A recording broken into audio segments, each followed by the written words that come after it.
Wow. Part 2.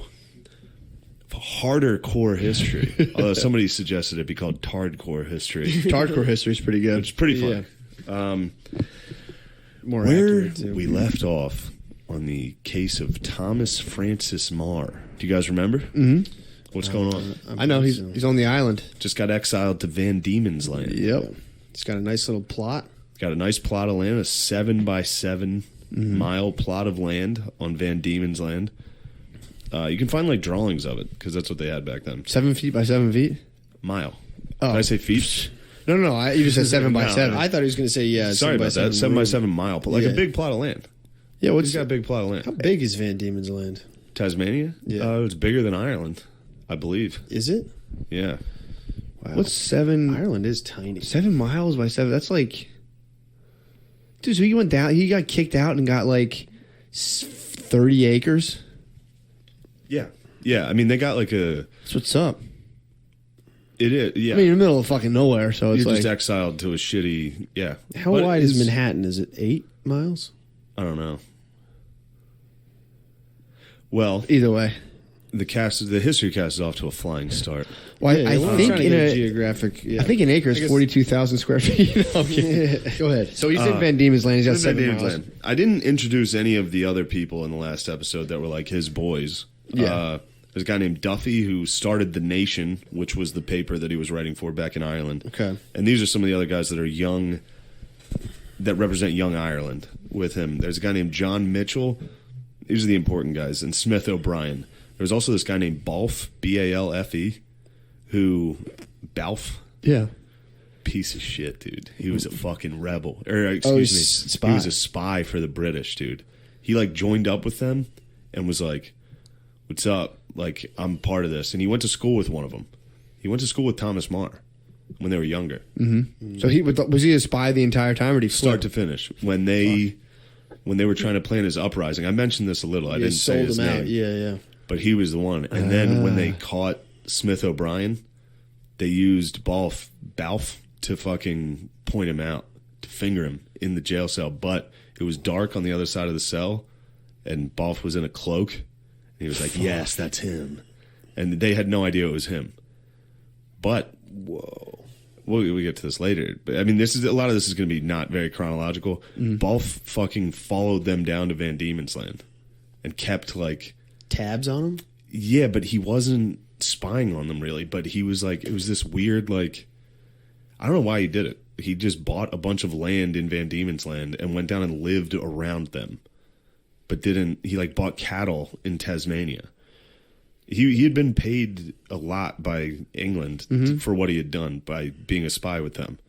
Yeah, it's almost like he defined his life by like. It was like a weird obsession with these dudes that he went down and lived with them when they were down there. But they didn't know he was there. Ugh. They thought he escaped during the rebellion. Was it guilt, you think? Was he like... I don't know. Eventually, one of them ran into him at a bar and was like, in Tasmania. They found him, and right when they saw him, they were like, you were the fucking spy? You piece of shit. Why were they like, what are you doing down here? And he was Well, like... once they even saw him down there. Because they knew he hadn't been... They knew he hadn't been arrested. Otherwise, he wouldn't be at that bar on that land. Yeah, but so if they you- just instantly saw him and was Yeah. like, you're the fucking one. Because back then there was no way else he would have been sent there. Yeah, other than with England. And then, he feared for his life because most of Van Diemen's Land, now Tasmania, was Irish prisoners. Mm-hmm. And so, like, all the people that lived on the island either got there by being a convict, like a father in their family was, or something like. So they all kind of fucking hated England. Mm-hmm. So this guy, word got around who he was, and he didn't get murdered. He got promoted by England to be like the head jailer in Port Arthur, which was like their worst prison there.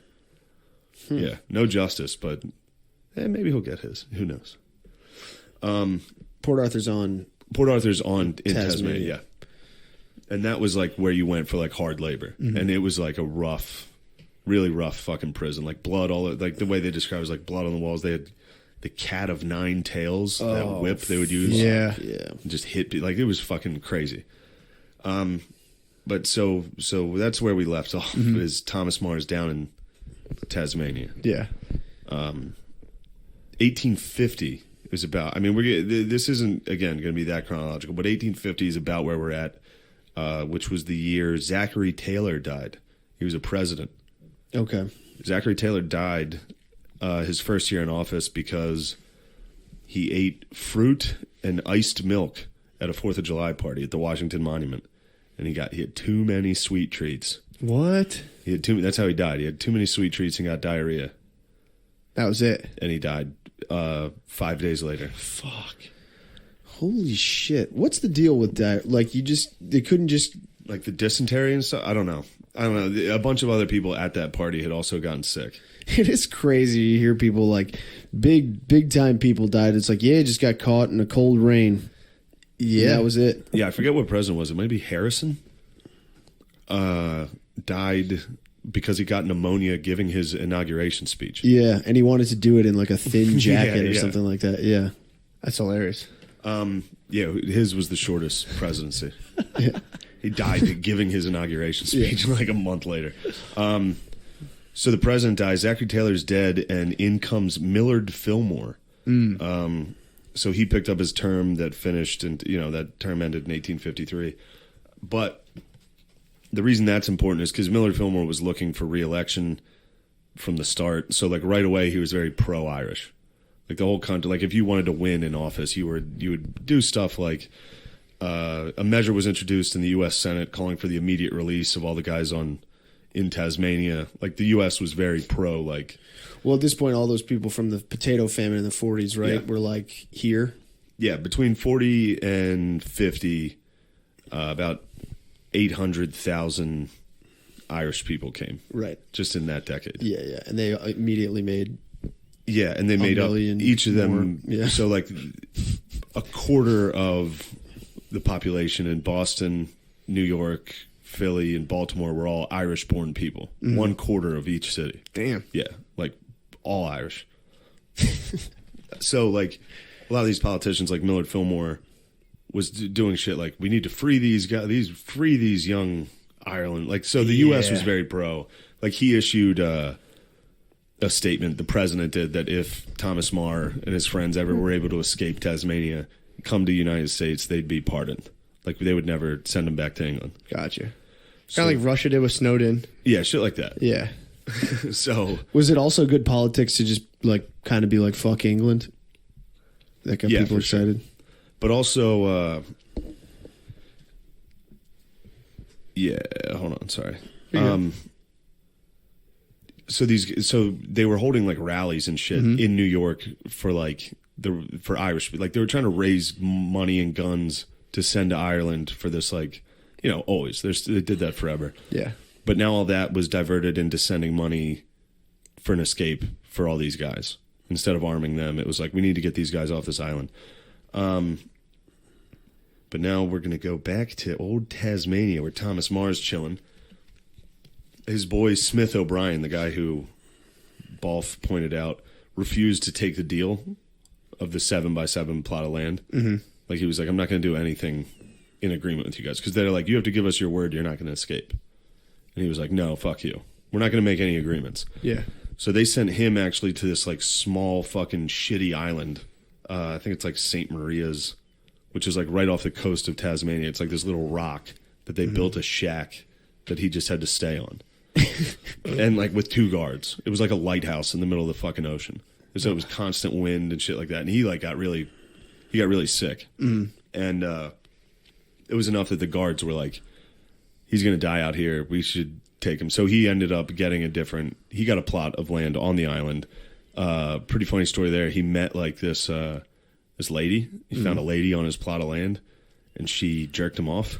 On his plot of land? She gave him a hand job. Yeah.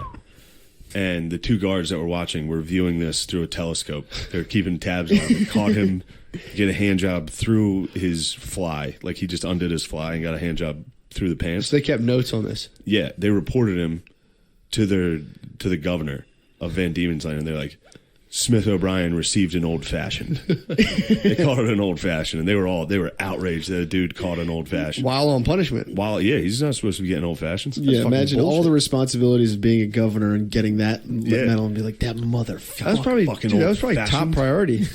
Yeah. I heard that, and he was like, "Not in my fucking No one's colony. getting Not in my shit." punishment colony." Yeah. That's like the exact opposite thing you want to happen in your punishment. Otherwise, people are like, This ain't that Send bad. me down there. Dude, I love that there was just two British dudes with a telescope. Like, is he? No. An old fashioned? "Well, I'll be." He had to write a apology letter to the governor to not get in trouble. That like the letter is, it's like, Your Majesty, like in your honor, like all this shit. And then he's like, I needed it. I needed to receive the old fashioned because of my destitute. Like all this, like the solidarity is It's funny having the them- solitude has ruined me. This old fashioned saved me. The funniest is having them watch to completion through the telescope. He's like, "He's coming now." The guy's like, "Oh." And that nut he busted was probably like absolutely insane. In 1850, just getting a fucking HJ out in a penal colony. Did she get a punishment at all? No, I don't. That was the other thing. The island was also filled with whores. That's what's It was up. all like chicks that were in trouble for prostitution. Yeah. Like the worst people in the world were on this. Well, I Oh, yeah, support true. sex workers, yeah. Yeah, well, the sex workers in 1850. I mean, you think they're bad now, the ones coming over to your house. No, I bet they were hot. No. Yeah, because they're lean. They're not eating well. You know, they're muscly, thin Van Diemen's Land chicks. They're like, Damn, they're like women living off the land. They coming in jerking you off. yeah. They're pulling like baby trees out of the ground. yeah, they got strong hands. Yeah, they all had to become like farmers and shepherds and shit. There's a bunch of like street people from London that were then sent to the Pacific Ocean and became farmers. I mean, dude, It's crazy. Nutting into the dirt. It's probably awesome. Nutting out in that fucking Dude, down the you outback, down? dude. Yeah. Knowing those two dudes have their monocles set on you, and you're just like, "Oh, that'd be awesome." So yeah, all these guys are on this island, and they keep like running into like families and shit that are already there. Marr ran into the Bennett family. Their wagon got stuck on his land, and he like helped them get out of it. And so they were like, "Yeah, you want to come over for dinner?" So he went over to their house. They had a nice 18-year-old daughter, Catherine Bennett, and Marr was smitten. And I think the dad hated him. The dad was like, "Get the fuck out of here, you weirdo." Yeah, he's a criminal. Yeah. So Marr's trying to fuck this 18-year-old. He ends up getting it done. Starts banging her course. on the reg. They get married. So he marries Catherine Bennett. Also, while this is going on, Speranza, you remember that poet? Yeah. That he was fucking? Yeah, what happened to her? She remarries a guy named Sir William Wilde and gives birth to Oscar Wilde. What? Yeah. Whoa. Oscar Wilde. Damn, I didn't know His that. side piece is Oscar Wilde's fucking mom. And Speranza was a poet. Jane no? Wilde. Or she, yeah. She was a writer. Her real name was like Jane Elgie or something. Jane Wilde is what her name ended up being. Oscar Wilde's mom. Wow. That was Thomas Muller's fucking slam Pete. Dude, he fucked her on death row when he was back in Ireland. She Jesus, came into the dude. prison and fucked him. That is just. Imagine having that much charisma. You let the guards Yeah, that was cool. That was a cool part of that. hook it up. But yeah, this is also while this is going on, a bunch of the young Irelanders had already, when they escaped after that shitty rebellion, a bunch of the dudes went straight to New York before they got caught. So there's a bunch of these dudes in New York that are like getting a ton of attention. Like they held a rally at Tammany Hall where like thousands of people showed up in support of the exiled guys, and they started raising more funds. Anyway, Marr Who's does leading the charge there? I Who's don't like know the these guys' American names. counterpart? Yeah. No, none of them. They're not like with the main guys. Got fucking sent to Tasmania. Marr marries her, Catherine Bennett, 1851. Only one of the young Islanders showed up. This guy named McManus. To the wedding? Yeah, the rest of them couldn't. The rest of them couldn't get off their land. But this one McManus guy was like, "Fuck it, I'm going to do it," and he left his plot.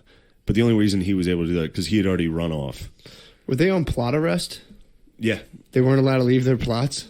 they were not allowed to leave their 7x7 for the rest of their lives. That's that was their hilarious. punishment. Yeah. And if you got caught off the land, like these two dudes got caught leaving and got sent to Port Arthur, like a hard prison colony, and or a hard prison, Yeah. just for I think it was for 3 months of hard labor. So like breaking fucking stones. Yeah, dude. And they also got raped constantly. Like in Port Arthur, that was part of the punishment. Like the British were like happy to see dudes get fucking raped. Jeez. Damn. So when the guys that got in trouble for leaving their land, got sent to the hard work colony. Maegher was like, I'm going to do that too. He's like, if my brothers are in there and I have like this deal with the same government that's making them do that, like, I'm not doing it. I'm going to go with them. And one of the guys wrote him a letter and was like, don't. Like, definitely don't come down here. I'm getting raped every day. God. And the way he wrote it was like, I have to sleep with a different scoundrel every night. Oh, my God. He called them scoundrels. It's a nighttime thing. I would think they were just like, it would be a group thing. A group. Yeah, like bang? people holding them down, one person fucking them. I don't know. I don't think they really went into detail with like how they were getting butt fucked, other than I have to sleep with a different scoundrel every night. Right, just to He survive. was probably just fucking dudes in jail and was like, don't come here, dude. You don't want to see me like this. Yeah. I'll get raped. Yeah.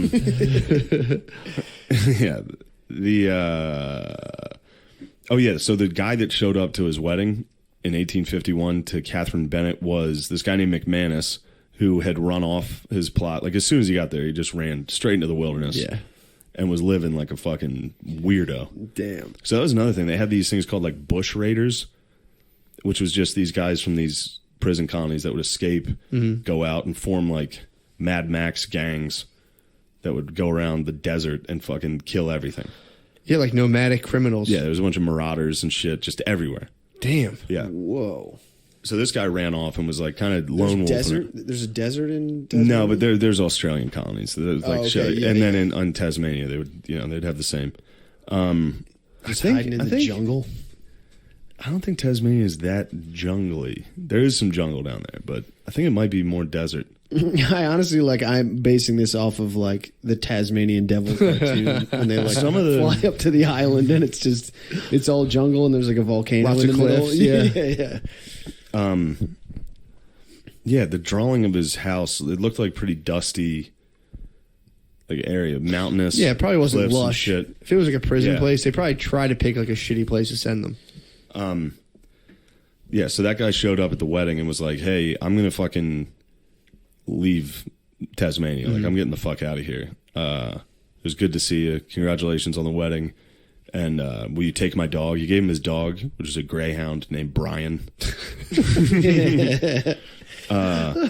So McManus actually escaped in 1851 by sending a dying man. This guy that was dying, this Irish dude that was dying, that kind of looked like him, was going to go report to a hospital because he had been on the lam the whole time. Yeah, they'd have no idea. They didn't know where he was. Oh, it's so then he hilarious. just sent this dude that was definitely dying to the hospital to say it was him, and they went to arrest that guy, and that's when he escaped. They all had to do like a trick. You have to like trick the English to escape That's honorably. So funny. Yeah. He could have just left, but instead he had to pull one last prank. Yeah, trick this guy. How could they escape? Like, what was the means of escape? So what McManus did was he went and met with this trading. You have someone on the outside pay a captain of like a trading vessel, and then you go out and meet them. That's what's up. And he actually got on this boat called the Elizabeth Thompson. Nice. I think. Sailed. It was like trading wool from Australia to the UK, but it would have to stop because it would go through the Pacific, around South America, and then stop in Brazil. And you would just get on a different ship that was going to America. When it went back to England. So he escapes, and Maegher finds out about it. And McManus, when he gets to California, is met with like a huge, like a parade. The fucking senators there, like all the judges, and like they all are like, yeah, like he's just met with all this fanfare. And Maegher finds out about it and is like, damn, dude, if they like him that much, what the fuck am I doing here? Yeah. So Maegher was depressed the whole time until he met his bae. Yeah. 18-year-old fucking Catherine. hottie. Yeah. That'll turn the frown upside down, dude. Yeah, nice little 18-year-old. He had a nice shack. Is there a picture of Catherine Bennett? I bet, yeah. It also goes to show you just how the power of like a young bae.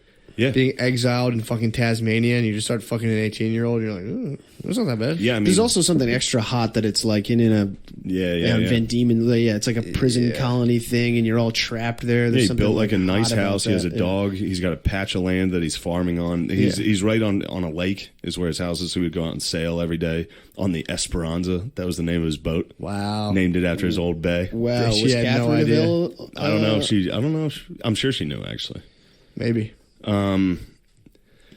Catherine Bennett. So he slips into this, like, he's content for like 4 months after the wedding. He's like very fucking like, life's pretty good. This is sick. Everything's all right. They said he was in the best shape of his, like, he's jacked. He's out farming every day. He's getting tan. He's looking good, dude. Yeah. He's fucking hot. The timing sounds about right. About 4 months, and he was like, exactly. Is this really what So I wanna funny. do? Yeah, she looks all right. Yeah, she looks all right. She looks It looks like okay. Frida Kahlo, bro. I mean, that was back then. That was nice. Back then, it's nice. Yeah. Nice long face. So he's fucking killing it. He's happy, and then like his biological bay clock kicks in. He's like, "Is this the bay I really want to be with?" Yeah, especially as what really helped him was all his boys on the island were pissed that he was marrying her. They were like, "You're marrying beneath you, dude. You got the blood of kings in you, and you're gonna marry some fucking idiot's daughter." Yeah, So they were all upset about that, which also led him to be like, "Fuck you guys, I love her." true. He was under the facade. Also, it's like, look around, you idiots. We're Yeah, not I gonna know, find I Duke's know. daughters, dude.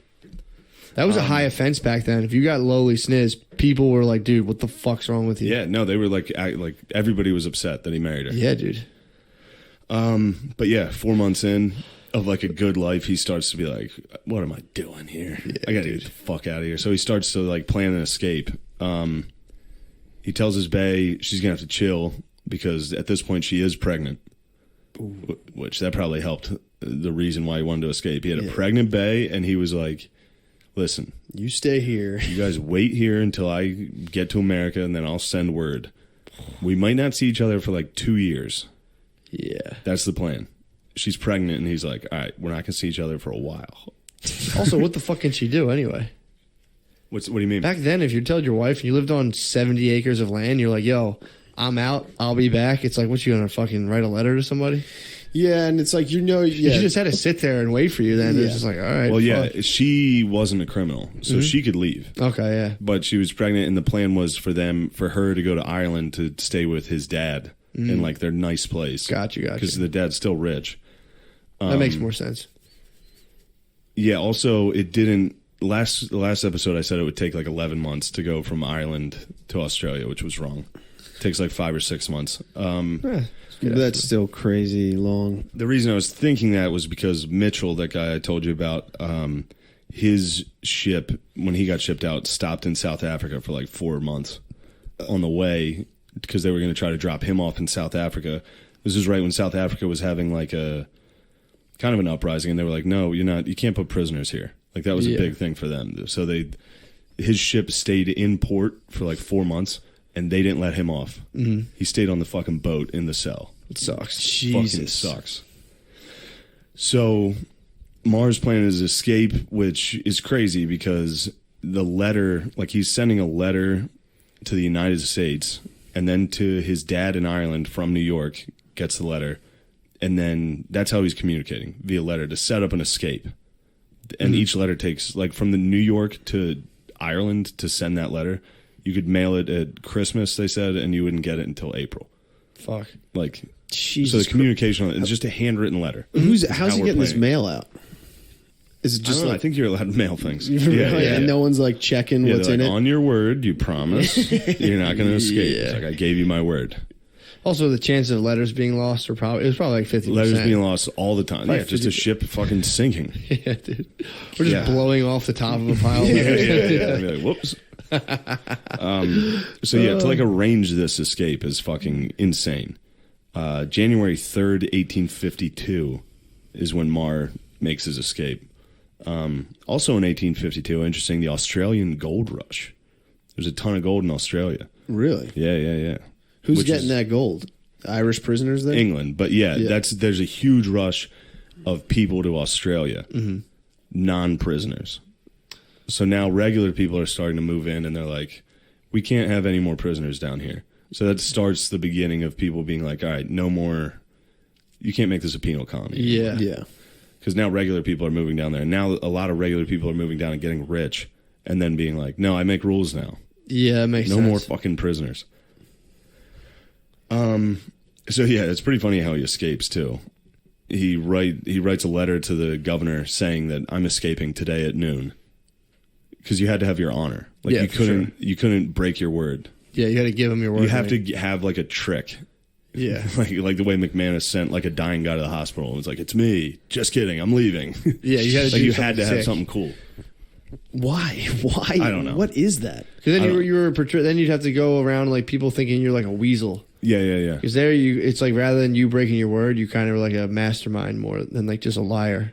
Yeah, so his daring escape was he wrote a letter and said, "I'm going to escape today." As soon as like the first patrol got into his house to look for him, he was like on a horse like 100 yards away. He was like, Still on I'm the plot? Thomas Yeah. Marr. You'll never get me. So he and cut rode it off. close. Yeah. Yeah. I respect that. Yeah, pretty funny. Yeah.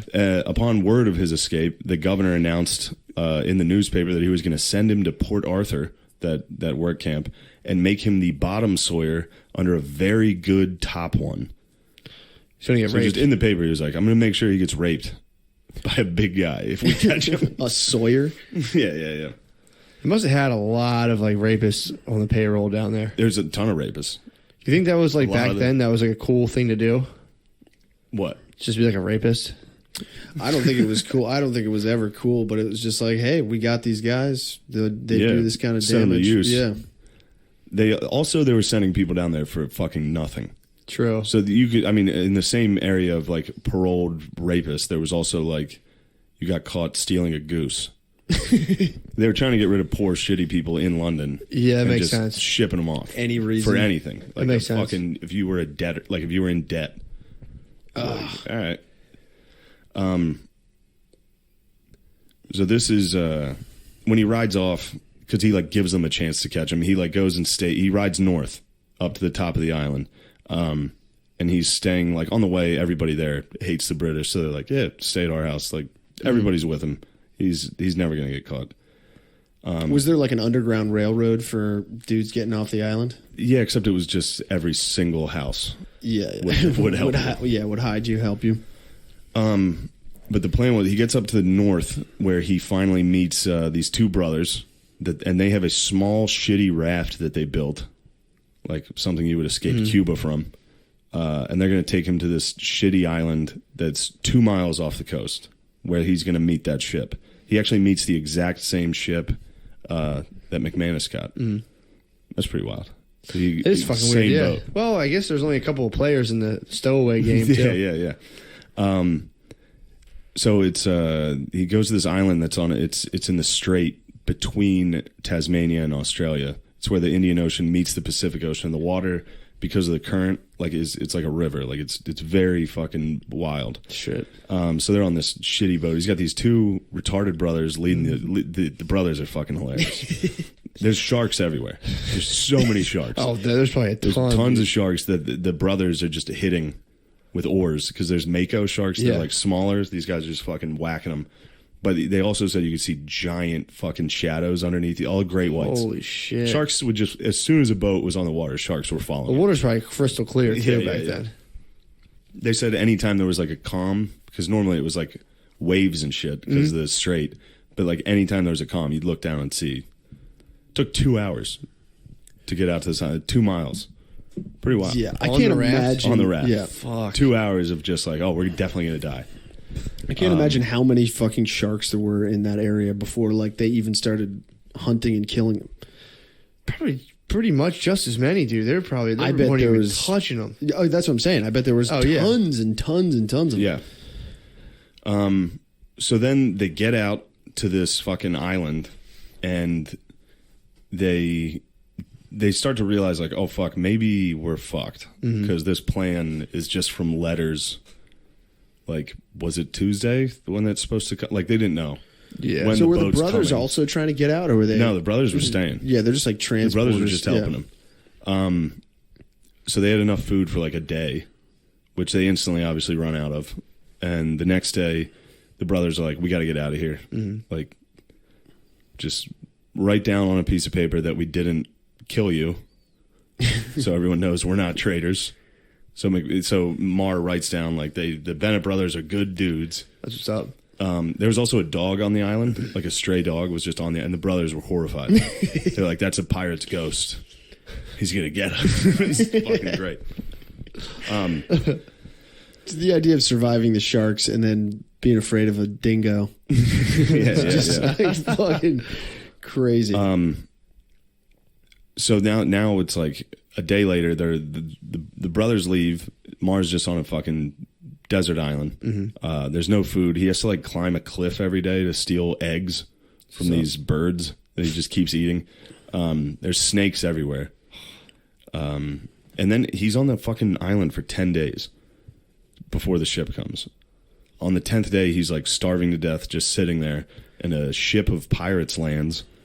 And they love him. They know who he is. They're like, they start giving him fucking rum. He's partying with these guys.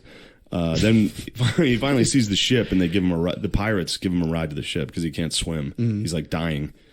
There's What sharks kind of everywhere. ships are these? Like steamers? What kind of ships are going around? Are these all sailboats? No, in 1850, yeah, I guess it would be some steam engines. It had to be, right? Yeah. What about the pirates? Were the There pirates? was 9 guys in like a rowboat. That's what the pirates were. They weren't exactly pirates. They were definitely criminals. Yeah. They were from Tasmania and They Australia. could have just been like going back and forth in that strait, just picking off whoever comes Yeah. by. Just like Climb Captain aboard. Phillips, and they have like a rubber raft, and they just fucking pull up.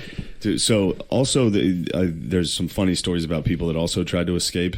One guy disguised himself as a kangaroo. Like he killed a bunch of kangaroos and skinned them, and then dressed up. Oh, dude! And dressed like a kangaroo and hopped out of Port Arthur, that prison, and a guard just fucking shot it because he thought it was a kangaroo. The guard in the tower just saw a kangaroo hopping away. It was just bored. Yeah, and killed it. And then they went to look at it, and they're like, "Oh my god, there's a fucking dude in here." Oh, that is the. Well, it's probably jumping all fucked up and weird. And like, what the fuck's wrong with that thing? Yeah, let's put it out of its misery. It looks hurt. Dude, imagine It's just that guy. it's just walking. walking, just sprinting out. There's a lady named Mary Bryant who was sentenced to 7 years in Tasmania for stealing a silk bonnet. She took, and her entire family went with her. So she's got her kids and her husband. They escaped. They stole a boat from the police. On their family, they sailed 3,000 miles, like through the Great Barrier Reef and shit, to Dutch Timor. When they got there, they told everyone they were castaways, and they were like received like, "Oh shit, incredible!" Like this family, they were all like heroes. Then the husband got drunk and bragged that they escaped, and they immediately got sent back. I would do that. I guarantee. That's a mistake I would make. Yeah. Yeah, it'd be tough not to. Yeah, dude. It was also like he probably had the upper hand on his wife, being like, "You shouldn't fucking steal shit, you fucking idiot." Yeah. God, look what you did. Then he was like, "We actually escaped." Well, I don't know. That sounds a little bit like they almost like planned it. They were like, "Fucking London sucks," or wherever they were, Dublin, and they're like, "Why don't you steal a bonnet? Dude, and we'll all no, get away. no We'll way. take a vacation to fucking way. Van Diemen's No, Land." no. No way. Why would you go with her?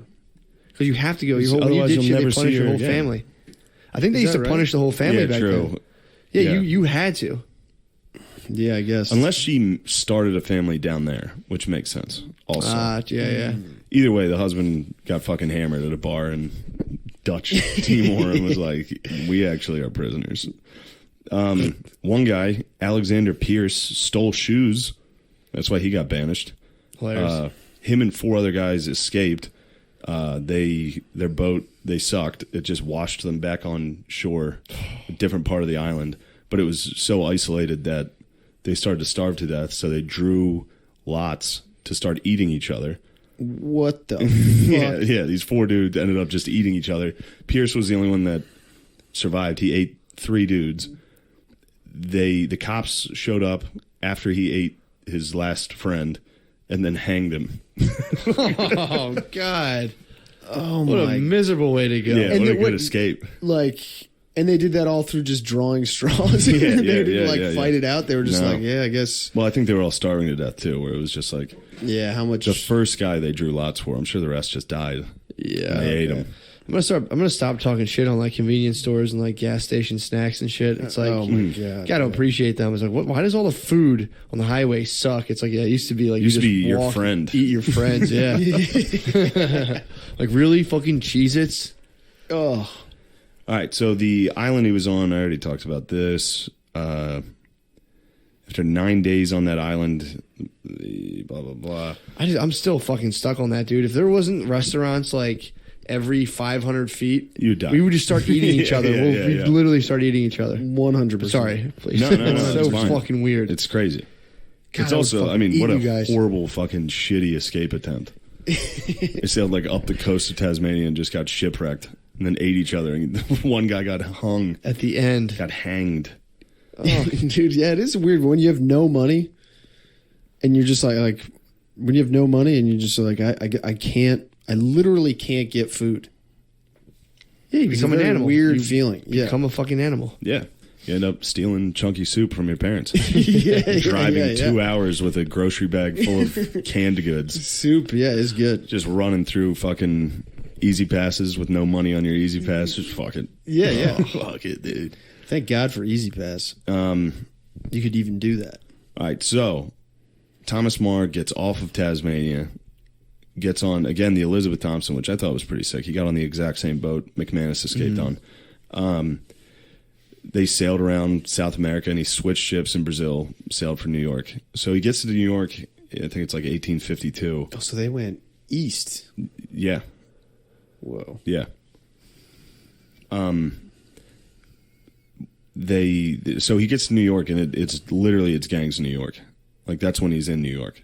Damn. Like the 5 points. In the book, it's talking about like the Dead Rabbits. All those gangs were real. Like the Plug Uglies. The 40 Thieves. imagine having a life that's so fucked up that you get to gangs in New York and you're like, yes. yeah. Yes, for real. Some people I know. Yeah. But also Mars celebrated again. Like he's greeted as a hero. The failing New York Times claimed he was the Irish savior because the Irish were pieces of shit at that point. So they're like, finally, this guy's going to come and lead them out of the dirt. He was only 29. Like the president wanted to meet him. He was a national hero. Fillmore? Yeah.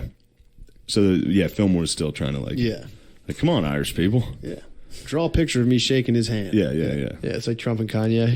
It really is. It really is. See? Also, while he was on that trip, Catherine Bennett gave birth to his son, who died. Yeah. Like right away. So he never even knew the kid was born. Oof. When he gets to New York, he gets a letter that was like, hey, the kid didn't make it. He's like, dang. Just keeps going about his life.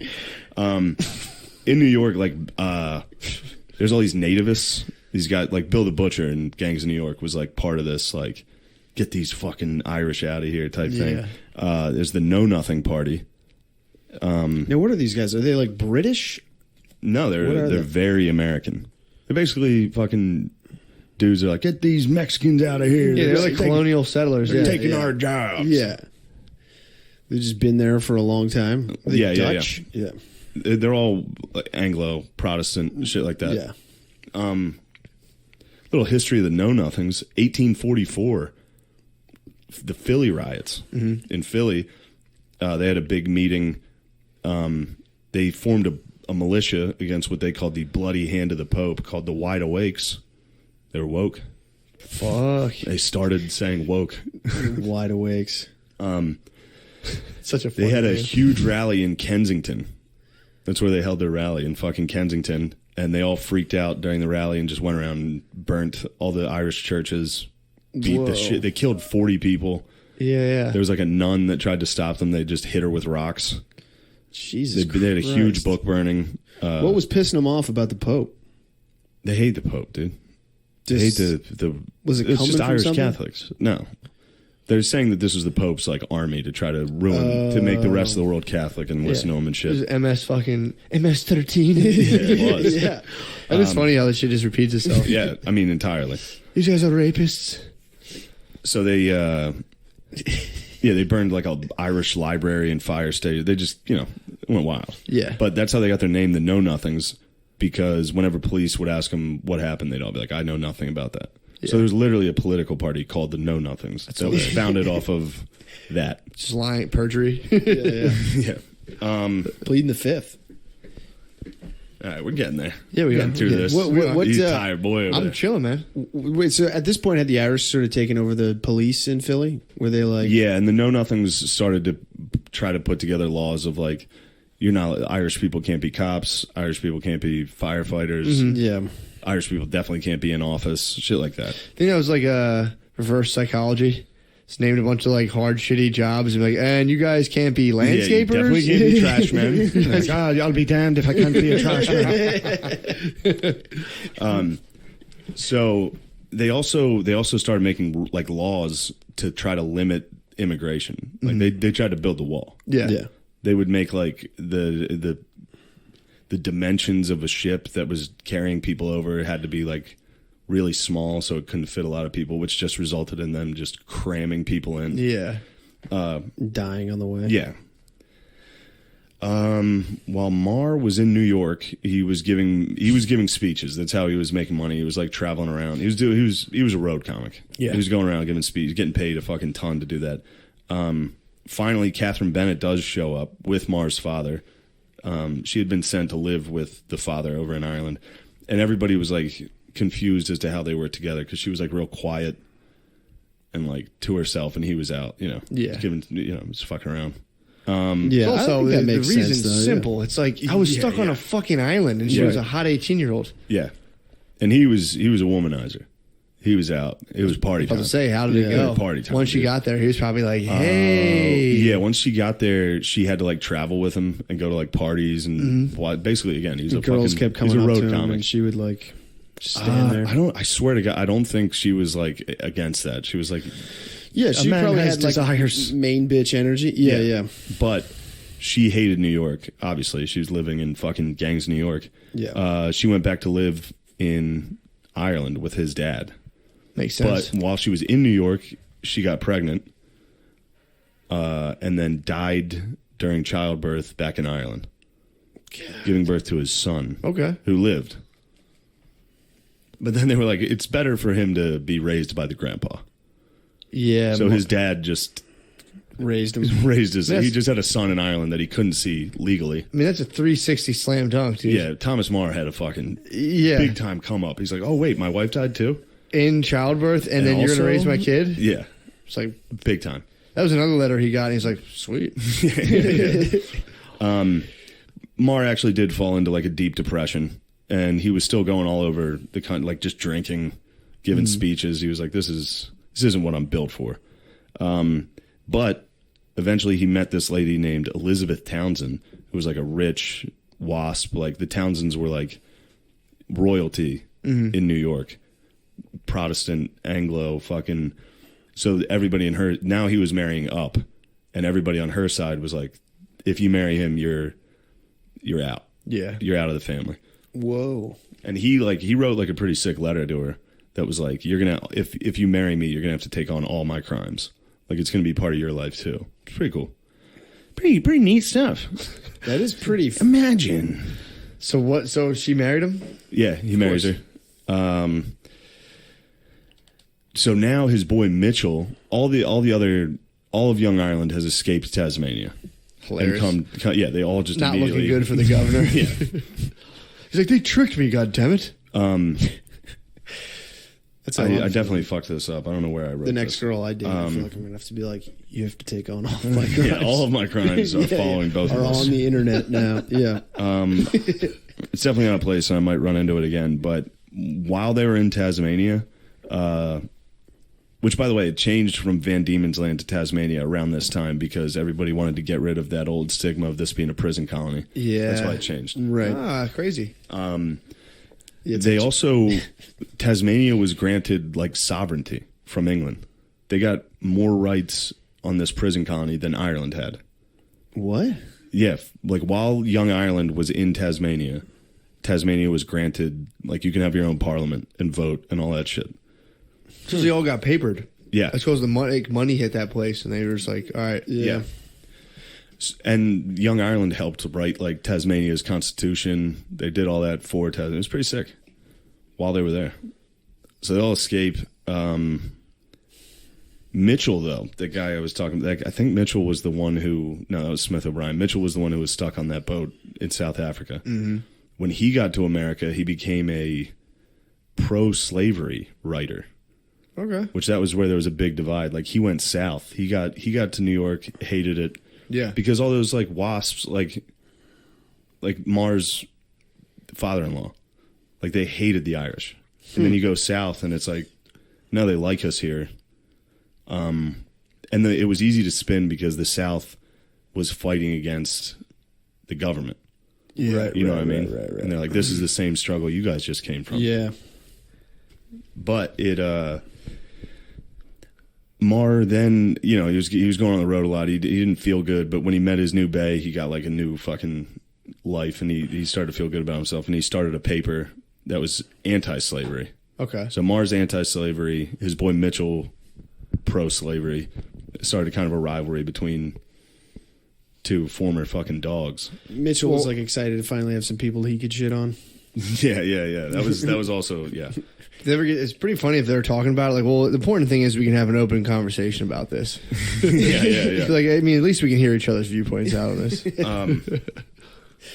And nice, O'Connor. This will be good for you. Okay. So this is it was weird to a lot of people that all the Irish that were coming over here started to become racist. Mm-hmm. Like they had just come when Frederick Douglass was in Ireland. He was in Ireland in the 40s. He said he had never once been judged for his skin color over there. But in the 1850s, all the Irish immigrants would show up and be racist as fuck. Yeah. He's like, as soon as they came to America, they got indoctrinated. And he had a pretty Like interesting... against Italians and stuff? What? No, against black people. Oh, okay. Here, I'm probably this projecting is- like an inferiority thing. We're reading Yeah, a that quote here. highlighted thing. This is a nice quote from Frederick Douglass about this. And Frederick Chris, how do you think Doug- Frederick Douglass would talk? Go ahead. Do your best Frederick Douglass No, I'm going to impression. do. I'm going to just read it. Teach me how to Dougie. Perhaps no class of our fellow citizens has carried this prejudice against color to a point more extreme and dangerous than have our Catholic Irish fellow citizens. And no people on the face of the earth have been more relentlessly persecuted and oppressed on account of race and religion than have these same Irish people. The Irish who, at home, readily sympathize with the oppressed everywhere, are instantly taught when they step upon our soil to hate and despise the Negro. Oh, you said Ooh, it. They are taught that he eats the bread that belongs to him. Pretty interesting, huh? Yeah, that's they're kind like of pitted crazy. against each other, kind of. Yeah, right when they get there, all the politicians are like, if Lincoln wins, or if we, emancipate the slaves, Yeah. they're going to take your job. That's 4 million slaves coming up here to take your fucking Take your job. Yeah. But like, I'm sure there was also on the part of the Irish a little bit of being like, well, we're not those guys. Come on. true. Yeah. Oh, yeah. You may hate us, but come on. Yeah. But the Irish, they were like living in tenements, and they were hated by the white people.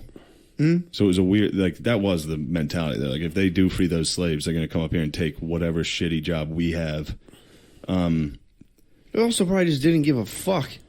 So they were getting like crushed, and they just see someone different and be like, "Fuck you!" Yeah. Right. There was no like chill whatsoever on that. Yeah. But again, when he was in Ireland, he was like, everybody loved black people. And as soon as they got here, they were like, fucking, I don't like them. Right. Well, yeah. Yeah, it was interesting. That's weird. But Maher also in that paper, that pro-slavery or anti-slavery paper he had, was like writing. It also got like 50,000 listeners or readers, which is pretty funny. Yeah. By population standard, he was the Joe Rogan Experience. Really? There was a lot of people in New York just reading one paper. Yeah, that's a lot. How And many he people kept, were like- living in New York at this time? Like a million or two? Yeah, probably because 800. Yeah, it was probably around like 3 million. Yeah. No, that's high. I don't know. That might That's be high. accurate. It's probably 2 million. I don't know. I think it's pretty big. I think like in the early 1900s, there was like 8 or 9 million. It was like there was more people in New York City than there are now. Yeah, Really? Yeah. Because everyone was That's- living, everyone was living in the city. There was no oh. suburbs. You know what I True. mean? So it's like during the day in New York, there's like 28 million people in there, but like Yeah. only like 8 actually, I think, live in the Gotcha. city. but yeah, Maher was telling them all to fucking leave New York, like stop living in these fucking shitty tenements. Like just go build a hut in the fucking woods. It'll be better than this. Like he was encouraging the Irish to fucking leave New York. Yeah, like far and away. Yeah. Maher ended up becoming friends with a guy named Michael Corcoran, who was the leader of the 69th Regiment of New York Militia, which ends up being the Irish Brigade. Corcoran, his whole brigade was Irish. Corcoran got in trouble because he refused to march his regiment in a parade for the Prince of Wales, which resulted in him getting court-martialed and sent to jail. And it sparked a national debate with Irish loyalties. Interesting, Harper's Weekly wrote a big thing about it that was like 75% of the violent crimes are perpetrated by these fucking Irish hooligans. Like kind of the same argument people use against black people now. Of like, they represent this percentage of the population and all of the violent crime. Like, these people are not right.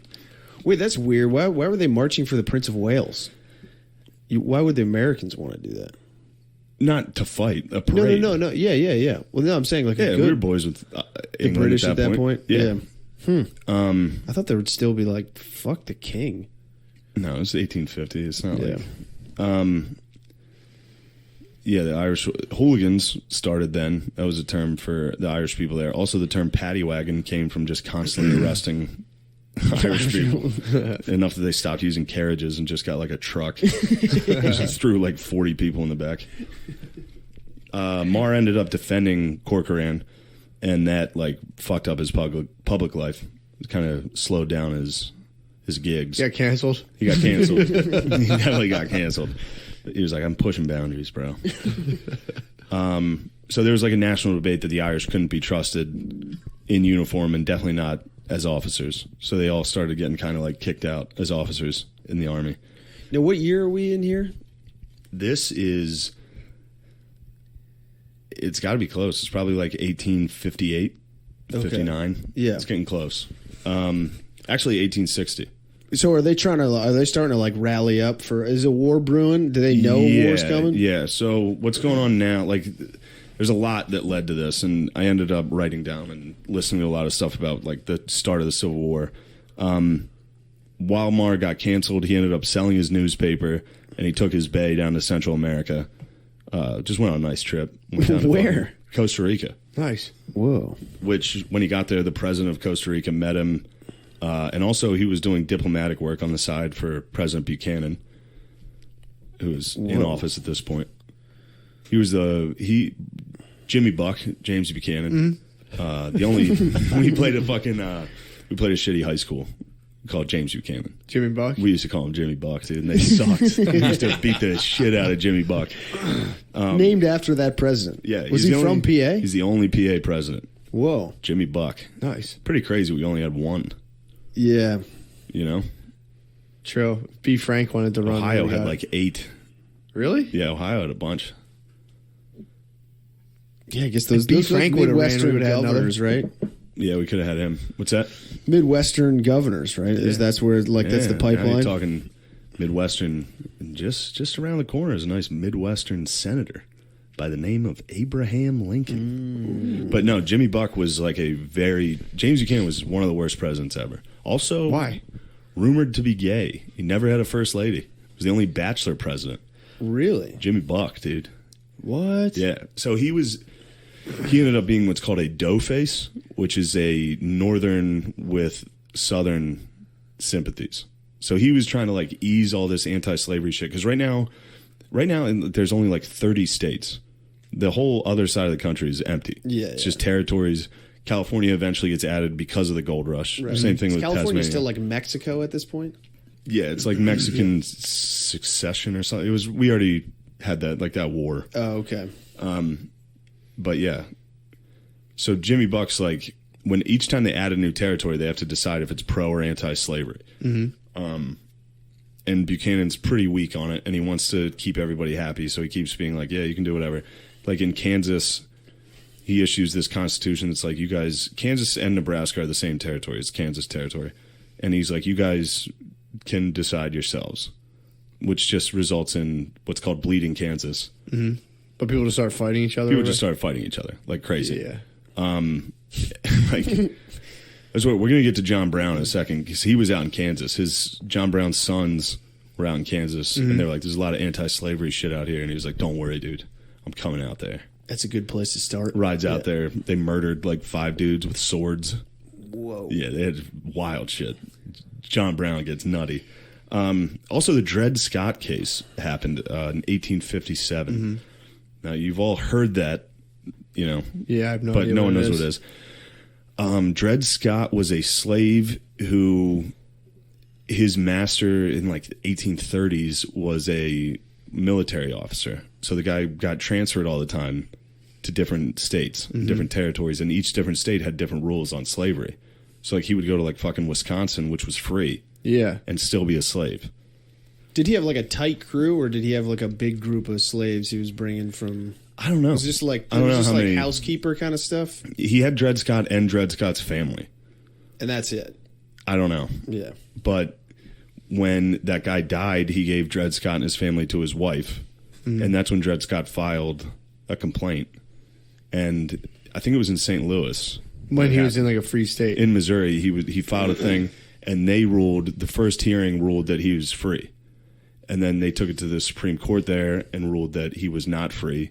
And then they took it to the national, the Supreme Court. Yeah, yeah. And that's where you it was get like the Dred state Scott. Supreme Court, Yeah. and then So then you get the Dred Scott ruling that was read by Justice Taney, Tanny, yeah. who Justice Taney was born in 1777. This guy's fucking 80 years old. He's on the Supreme Court. And he rules. I went to and high it turns school with out- his granddaughter. Yeah, his that's great crazy. granddaughter. Yeah. Yeah. What?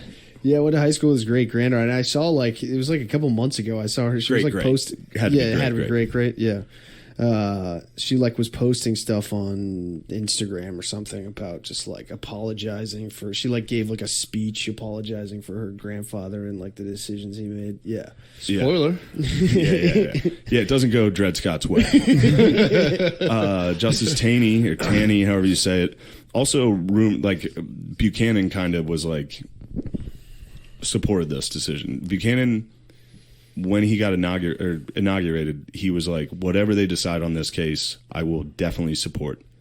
He wanted no problems. Sure. The case ends up being that black people can't be citizens. Like, it wasn't even about this guy as far as which state can accept this. He's like, they're only property, and they can never be U.S. citizens. So that's That's how a federal ruling. that was a loophole, basically, to be like, Yeah. well, Yeah. Property can't sue. Is that Yeah, what exactly. Yeah, Exactly. yeah. It's like you can't even file suit because you're not a person. Yeah. So then Jesus. it just divides it to the point where there's no middle ground. Either the entire United States is pro-slavery or anti-slavery. Yeah. There's no, like, each new territory you can debate this. It's just like we have to – it's just pushing closer. This is 1857. The war starts in 61. Mm-hmm. So it's just like one of the last, Yeah, last I straw. see what you're saying. Yeah. There was no more room for there's no debate. You Words can't- failed. The Supreme Court, yeah. But yeah, back to 1855 in Bleeding, Kansas. John Brown, that's when he rode out with his sons.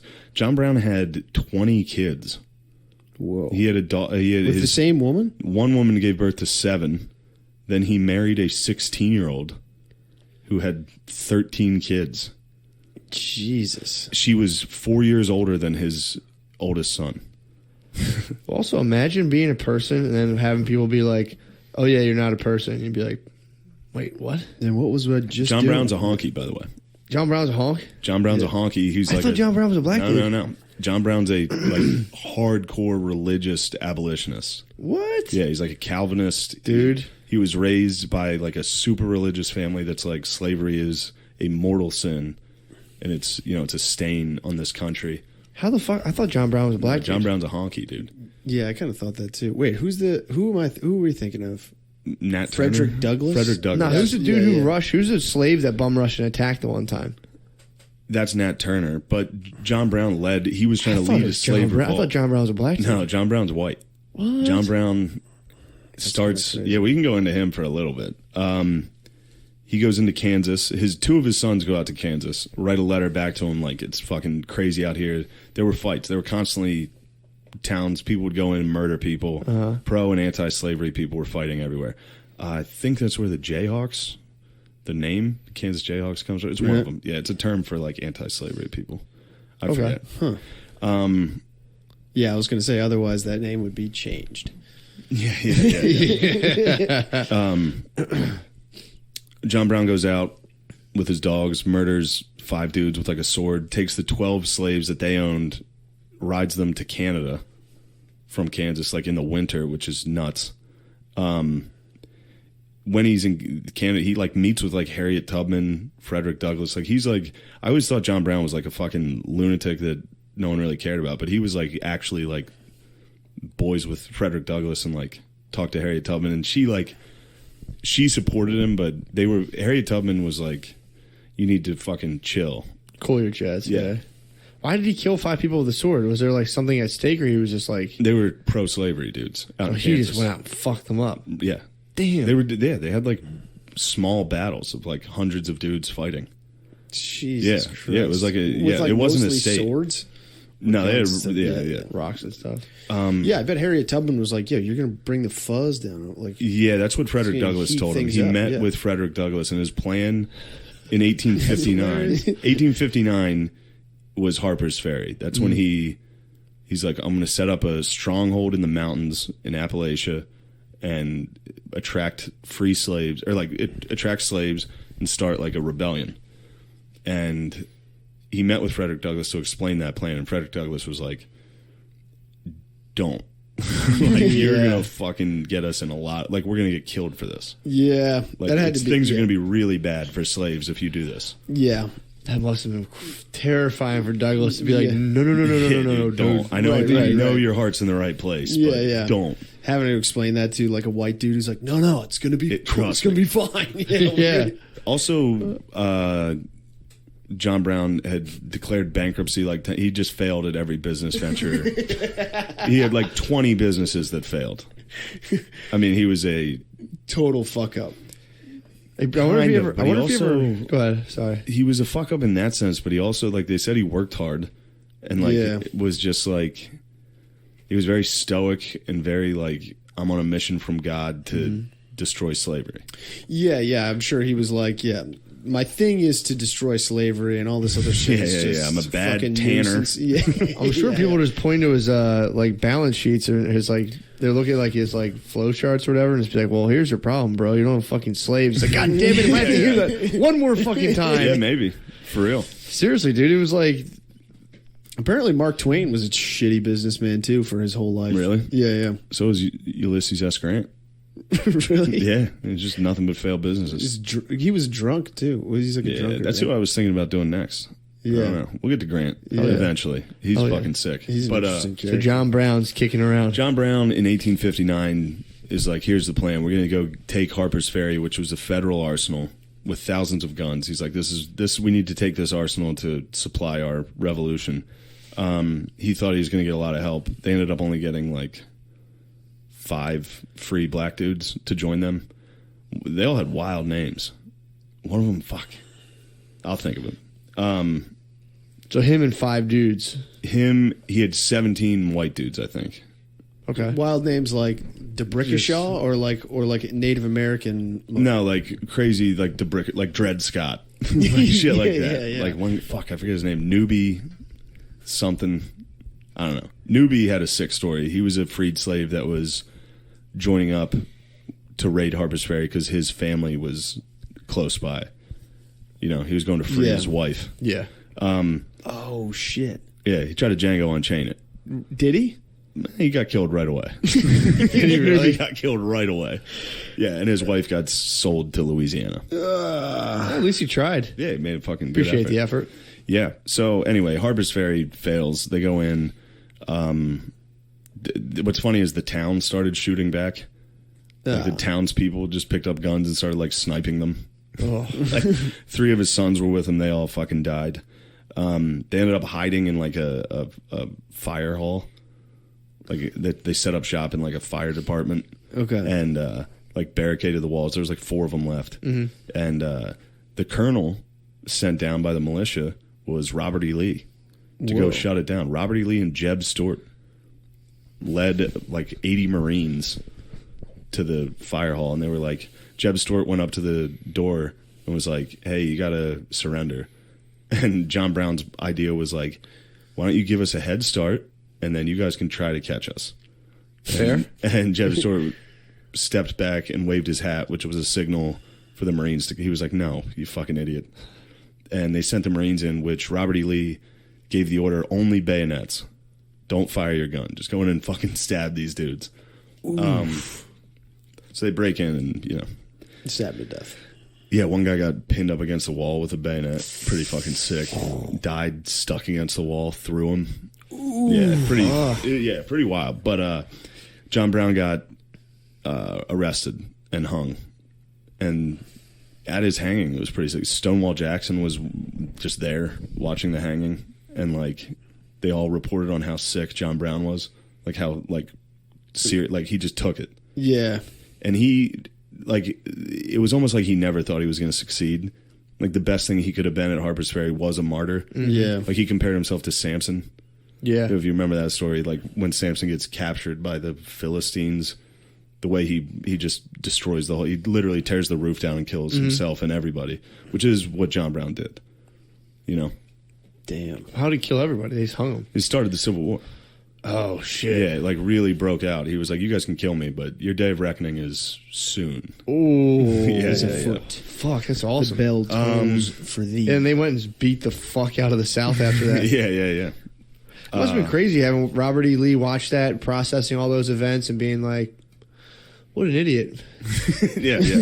Well, also, this isn't part of this, but Robert E. Lee was asked by Lincoln to lead his army. Mm-hmm. And Robert E. Lee was like, I can't turn on Virginia, on old Virginia, the old Dominion.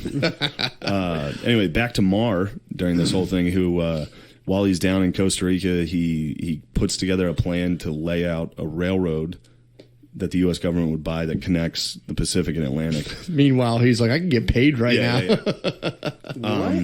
Yeah, he like built like basically a land canal. You know what I mean? Like what the Panama Canal eventually becomes. Yeah, he was going to like have a land. Continental Railroad? Yeah, just down in Central America. That like the British and U.S. government would fund. And he was close to signing the deal, but then all this shit broke out and it fell through, which ended up putting Maegher into like a deep depression where nothing he ever does happens. Like he's like, maybe I'm just a fucking pussy that goes around talking. And he falls into like a drunk depression. So while Maegher's in Central America, that's when Lincoln gets elected. Maegher comes back in 1861, which is Lincoln's first year in office. Lincoln hadn't been inaugurated yet. He just won the election. As soon as Lincoln won, this is pretty crazy. Lincoln wasn't even on the ballot in Arkansas, Alabama, Mississippi, Texas, Tennessee, Florida, Georgia, Louisiana, and North Carolina. Wasn't even on the ballot for the presidential election. He won. What? Yeah, he got 0 votes from those states. They just straight up rigged Literally the election. didn't include him on it. Yeah. Whoa. Yeah, but this was back, there was like a 3-party system. I think the Know-Nothings were running Fillmore, actually, for a second term. Yeah, were they like the Whigs or something like that? Okay. So before Lincoln even takes office, after he won the election, South Carolina on December 20th, 1860, declares they're seceding from the Union. After South Carolina, Mississippi, Florida, Alabama, Georgia, Louisiana, Texas, they all bail. Just before he's even in office, after he won the election. And in those states, slaves make up 47% of those populations. Pretty wild. Yeah, that's pretty wild. That's how many. There's 4 million slaves. When Lincoln is inaugurated, Taney, that guy who delivered that, the Dred Scott, he was the one who administered the oath to Lincoln. Lincoln, was he a bitch about it? Was he like an asshole about it? Yeah, probably. The Democrats hated Lincoln. Right. And yeah. Lincoln at his inauguration said, I have no... Actually, here, you do this, Chris. How do you think Abraham Lincoln talked? This is his... Yeah, give it a shot.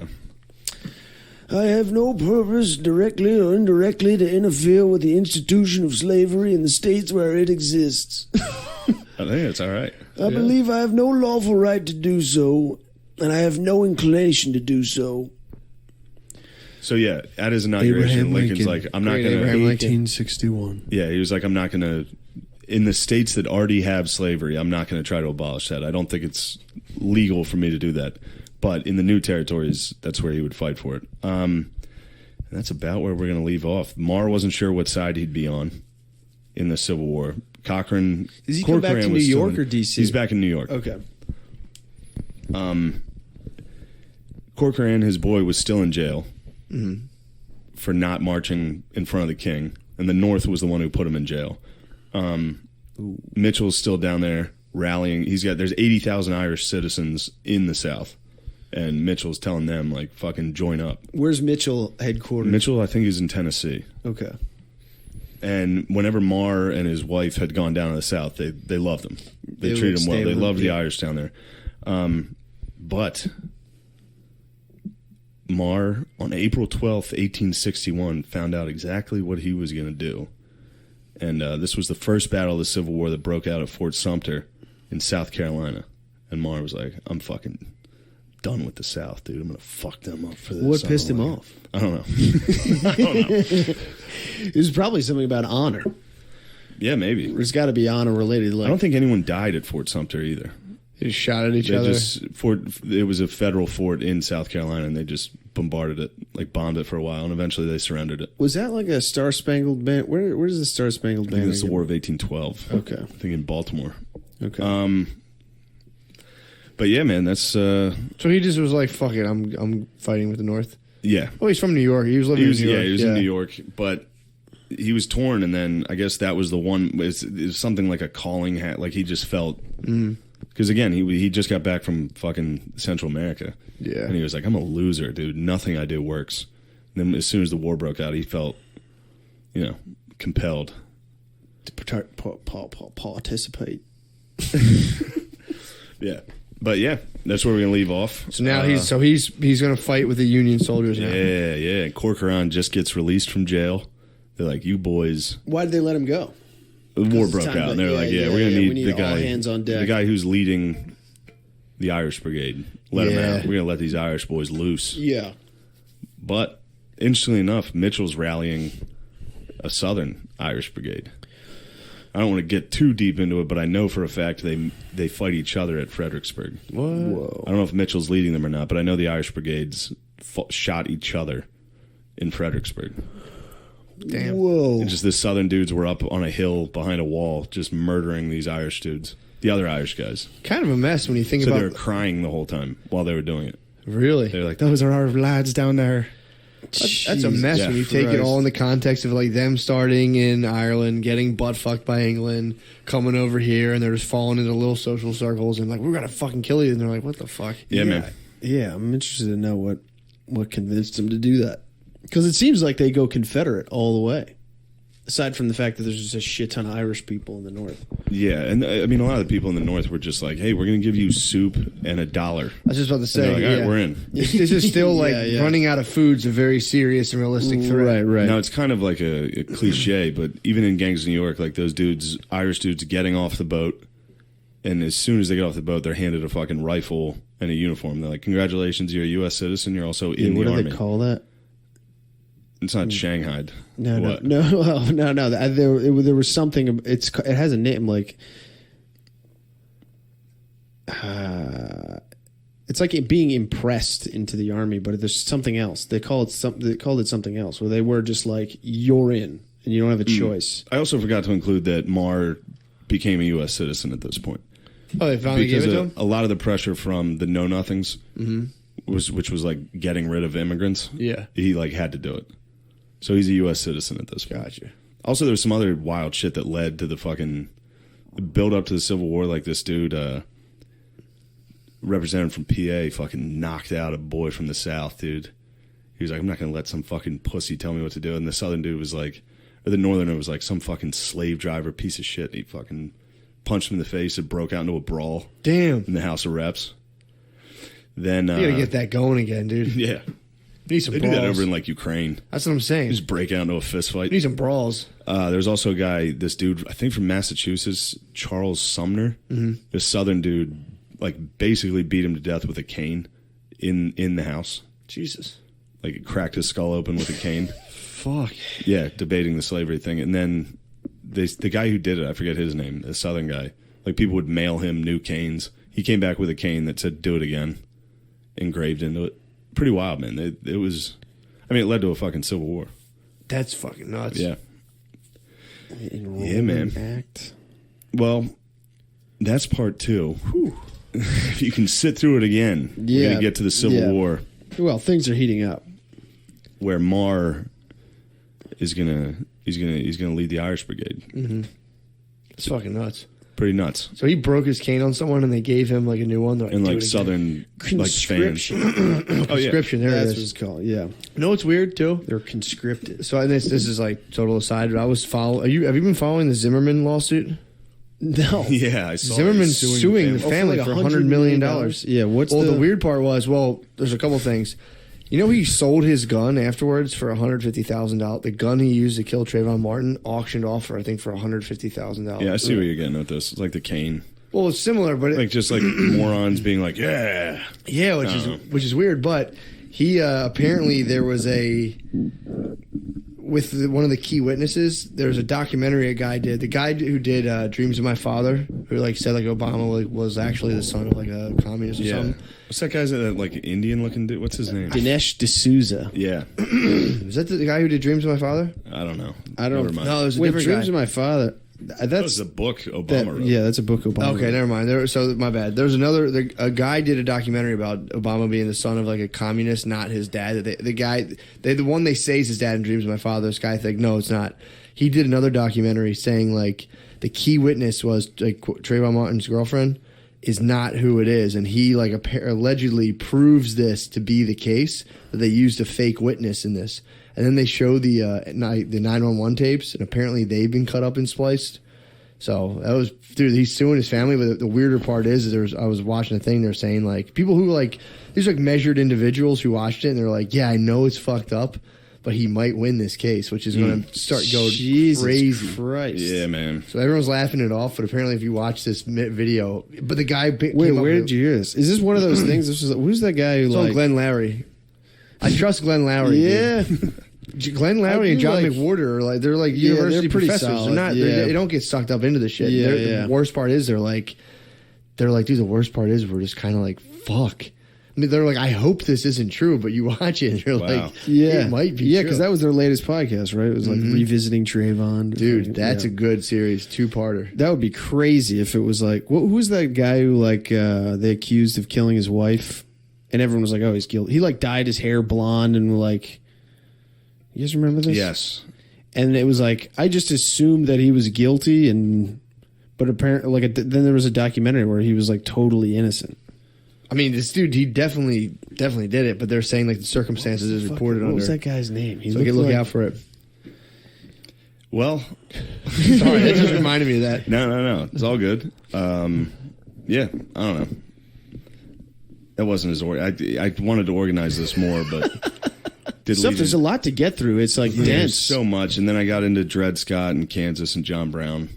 Yeah, just keep ripping. There's so much that leads up to the Civil War, and it also you hear people be like, the Civil War is not about slavery. It was entirely about slavery. Yeah. Why do people say that anyway? I don't know. Well, there is like people would fight for the South on behalf of like states' rights and like defending your home. Mm-hmm. So like a lot of the soldiers didn't give a fuck about slavery. Most of them didn't have slaves. Yeah. But it was about like a state's about slavery. right to choose what it wanted to do. But there was also a lot of people in the North that suffered greatly with the abolishment of slavery. Like all these factories in the North that were using cotton. Yeah. Sure. And like Thomas Jefferson thought slavery would just die by itself. Like he wrote that it'll just have a natural death. Like we won't need it. Yeah. And then it was getting close to that. And then the cotton gin got invented. And they're like, holy shit. And the United States became like the lead producer of cotton in the world. Yeah. Shit. Yeah. But then they knew they would need less slaves in that situation, right? No, you can just you can do more with the cotton. Oh, okay. So you just still had people picking it. Right. Yeah. But yeah, we're getting a little bit of the Civil War. The Irish Brigade gets fucking nutty. Yep. Pretty sick. When my cousin played at Notre Dame, that was their motto. They had the Irish Brigade flag for the offensive line because the Irish Brigade's motto is "Clear the way." Hell yeah! Pretty fucking sick. That Pretty is tight, fucking dude. sick. Yeah, the whole line had shirts in Gaelic that said "Clear the way." That's tight. Tight, bro. Fuck yeah. Were they if they were on the front lines? They were just the Irish Brigade. I guess we'll find out. Yeah, the Irish Brigade was. I mean, on both sides, the Southerners used them the same. Where it was just like they're going first. Yeah. Like, these are the worst people we have. Throw them out front. That's where we'll leave it off, dude. All right, dude. Part 3 TBC, next week. baby. It's exciting. Yeah, man.